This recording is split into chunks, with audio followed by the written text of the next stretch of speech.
বছর ঘুরে আবারও খুশি আর আনন্দের বার্তা নিয়ে আসে ঈদ। ঈদের নতুন পোশাক কেনাকাটা নিয়ে ব্যস্ততার চেয়ে কাজের ব্যস্ততা বেশি থাকে প্রবাসীদের। তাই ঈদের খুশি আর আনন্দের ছোঁয়া লাগে না প্রবাসে। কুয়েত থেকে সহকর্মী সাদেক রিপনের পাঠানো তথ্য ও ছবিতে বিস্তারিত। নিজের খুশি আর আনন্দ বিসর্জন দিয়ে পরিবারের কাছ থেকে হাজার মাইল দূরে থাকেন প্রবাসীরা।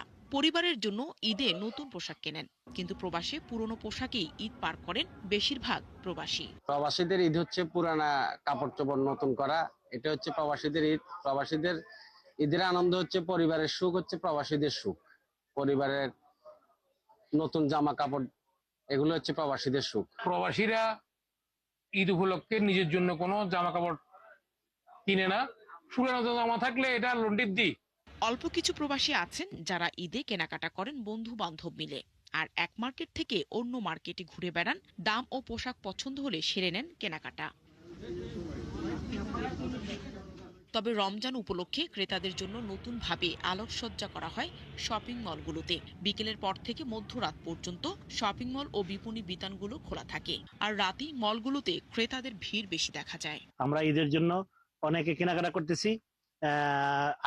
আগের তুলনায় এখন কমই কিনতেছি। এখন আমরা আমাদের বাচ্চা কাচ্চা ফ্যামিলি নিয়ে সবাই এখানে ভালো আছি, এবং যুদ্ধের কারণে একটু কম কেনাকাটা করতেছি, সবাই একটু পয়সা সেভ করতে চাচ্ছে।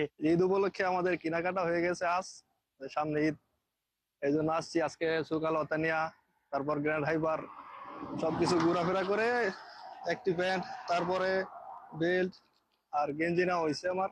স্থানীয়দের পাশাপাশি কুয়েতের প্রবাসী পরিবারগুলো রাতে পরিবারের সদস্যদের নিয়ে কেনাকাটা করেন। এছাড়া ঈদে মার্কেটগুলোতে ঈদ উপলক্ষে বিশেষ ছাড় ও অফার দিয়ে থাকে শপিং মলগুলোতে। পাশাপাশি পণ্যের ওপর দাম উল্লেখ থাকায় দর কষাকষির ঝামেলাও থাকে না। তবে বর্তমান পরিস্থিতির কারণে আগের বছরের তুলনায় ক্রেতা কম ও মার্কেটগুলোতেও ভিড় কম দেখা যাচ্ছে। 150 টাকা বাড়াচ্ছে ফ্যামিলির জন্য, হ্যাঁ কেনাকাটা করতেছে, ঠিক আছে। আর আমারও তো মন চায়, ঠিক আছে, কেনাকাটা করার জন্য মার্কেটে আইছি। যদি কিছু পছন্দ হয় কেনাকাটা করুন। এদিকে ঈদে দেশে পরিবারের কাছে যান অনেক প্রবাসী। তবে এবার ঈদের ফ্লাইট বন্ধ হয়ে যাওয়ায় উদ্বেগ উৎকণ্ঠায় দিন পার করছেন প্রবাসীরা। পরিস্থিতি স্বাভাবিক এবং ফ্লাইট চলাচল নিয়মিত হলে এই সংকট কাটিয়ে উঠে ব্যবসা বাণিজ্যে পুনরায় গতি ও প্রাণ ফিরে আসবে বলে প্রত্যাশা কুয়েত প্রবাসী বাংলাদেশি ব্যবসায়ীদের। নাহিদা রিন্থি, ৭১।